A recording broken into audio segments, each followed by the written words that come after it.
somebody who might be called, I don't know, an asshole, Right. per se. Is it more interesting to play one? Well, it's all percentages. 80% asshole, 20% a good guy. The next day it may reverse itself. You know what I'm saying? After more than 6 decades inside Hollywood, Robert Duvall has reached a point where he no longer feels the need to be polite or careful. In a rare and brutally honest interview, the legendary actor pulls back the curtain on what he believes has quietly rotted the industry from the inside. He talks about fame that corrodes character, success that comes with daily humiliation, and an acting system that no longer rewards talent, discipline, or craft. According to Duvall, something essential was lost when storytelling stopped mattering and ego took over. And once you hear what he says is the worst part of being a successful actor, you may never look at Hollywood the same way again. But before diving into his blunt assessment of Hollywood today, it helps to understand where Robert Duvall comes from and why his voice carries such weight. Born on January 5, 1931 in San Diego, Duvall grew up under strict expectations. His mother was an amateur actress, but his father, a U.S. Navy Rear Admiral, wanted him to follow a military path. School never suited him, and Duvall later admitted he struggled at almost everything except acting. Rather than attend the Naval Academy, he chose to serve in the U.S. Army, a decision that quietly freed him to pursue the one thing he truly loved. Duvall found his footing on stage, beginning at the Gateway Playhouse in New York and making his debut in the early 1950s. By the 1960s, he was working steadily in television and made his Broadway debut in Wait Until Dark. The theater became his proving ground, especially with his acclaimed performance in American Buffalo, which earned him a Drama Desk nomination and cemented his reputation as a serious actor. Film soon followed. His haunting turn as Boo Radley in To Kill a Mockingbird left an outsized impression despite minimal dialogue.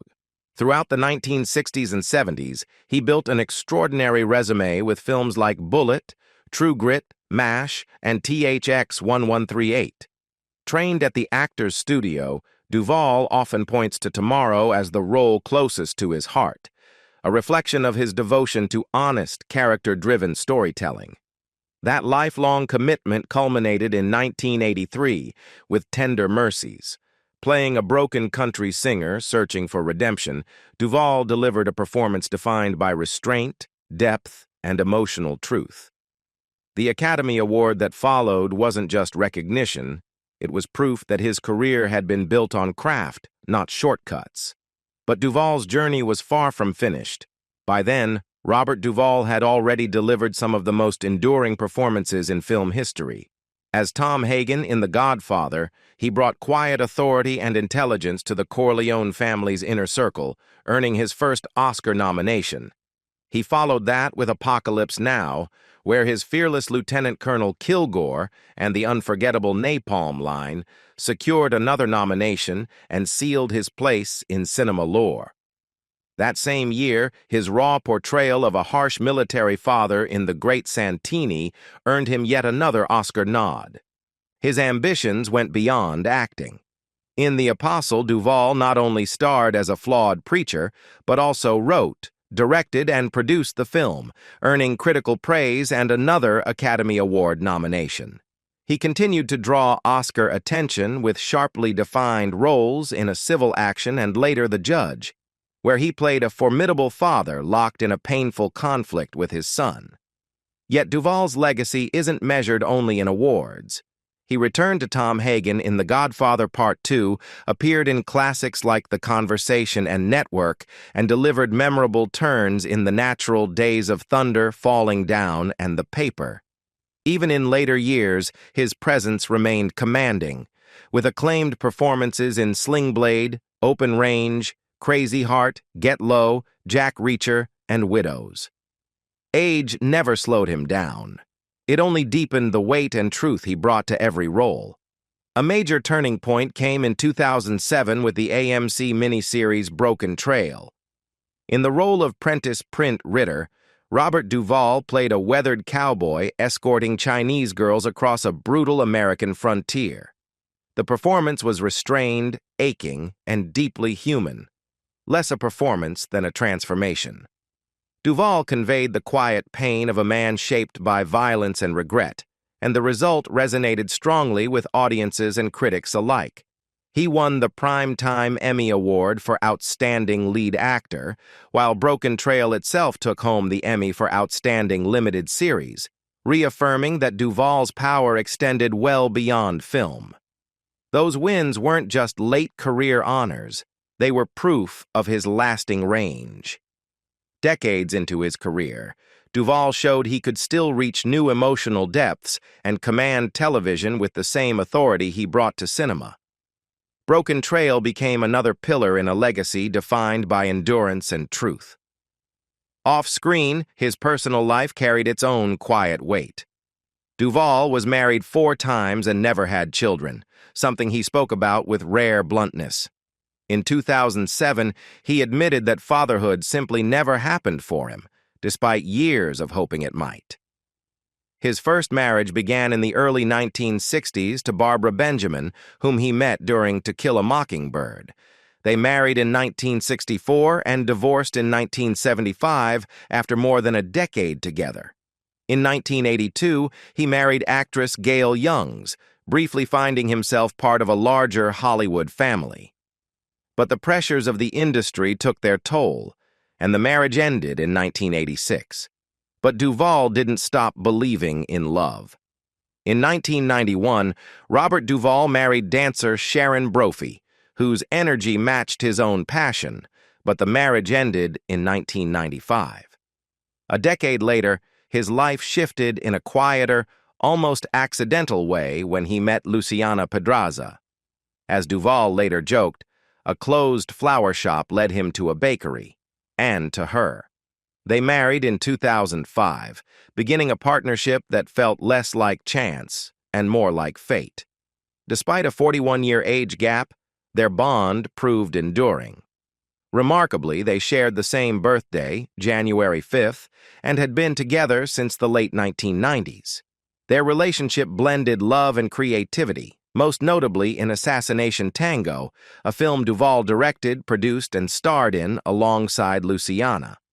The project reflected his deep affection for Argentina and for tango, a dance he embraced as a way of life, even owning tango studios in both Argentina and the U.S. Movement and discipline shaped their shared world. Alongside tango, Duvall devoted himself to Brazilian jiu-jitsu, which he practiced with Luciana, balancing elegance with control. Together, these passions became part of a life built on connection rather than convention.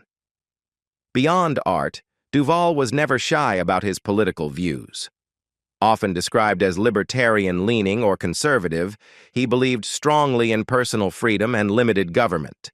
In 2001, he attended the inauguration of President George W. Bush, and by 2007, he publicly endorsed Rudy Giuliani in the Republican primaries, even appearing at campaign events. In September 2008, Robert Duvall stepped fully into the political arena, appearing on stage at a New Mexico rally to support John McCain and Sarah Palin. For a moment, he was no longer just a Hollywood icon, but a public advocate for Republican ideals. He continued down that path in 2012, openly backing Mitt Romney, reinforcing his long-held beliefs. But as the political landscape grew more polarized, Duvall began to rethink his alignment. By 2014, he made a surprising shift, announcing in an interview that he now considered himself an independent. The change wasn't sudden. It reflected his frustration with the rigid boundaries of the two-party system and his desire to think freely without party labels. For Duvall, independence felt more honest than loyalty to a system he no longer fully trusted. That same blunt honesty carried over into his views on Hollywood. Drawing on decades of experience, Duvall spoke openly about the darker side of fame and success. He warned that agents and producers wield enormous power, often prioritizing politics and profit over storytelling. In his eyes, the industry had drifted away from meaningful art, leaving Hollywood's bright surface masking a deeper creative decline.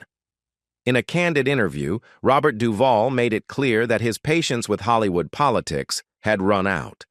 While acknowledging that politics now permeates the industry, he said he deliberately stays out of it, calling himself a political atheist.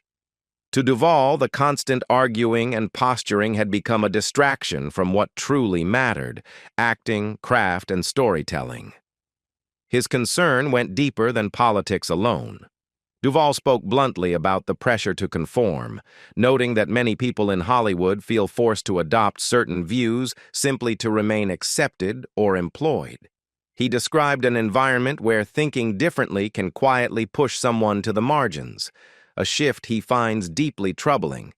For him, art should thrive on varied perspectives, not enforced agreement. Duvall also warned that this climate of fear suffocates creativity. He believes artists should be able to express themselves freely without worrying about backlash or exclusion.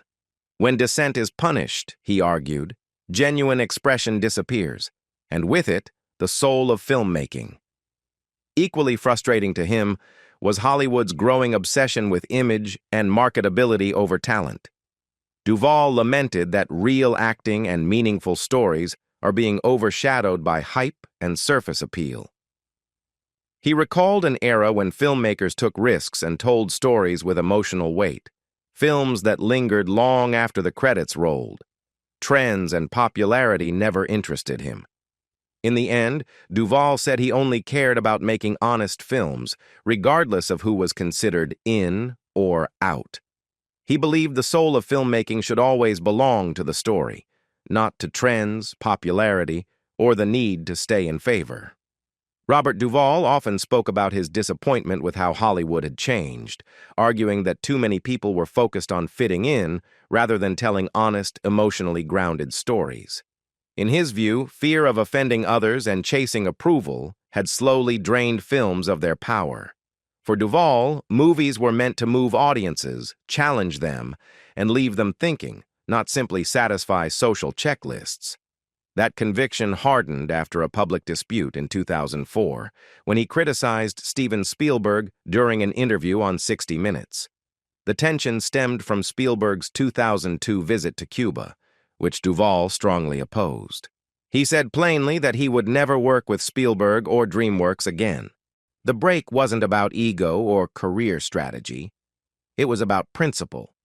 Duvall believed artistic integrity mattered more than access, prestige, or success. By cutting ties, he made it clear that values and creative honesty came first. To him, storytelling was sacred, a place where truth, emotion, and individuality should never be compromised. And that belief, he insisted, was worth defending at any cost. For Robert Duvall, filmmaking was never just a career. It was a calling to tell stories that reach something deeper.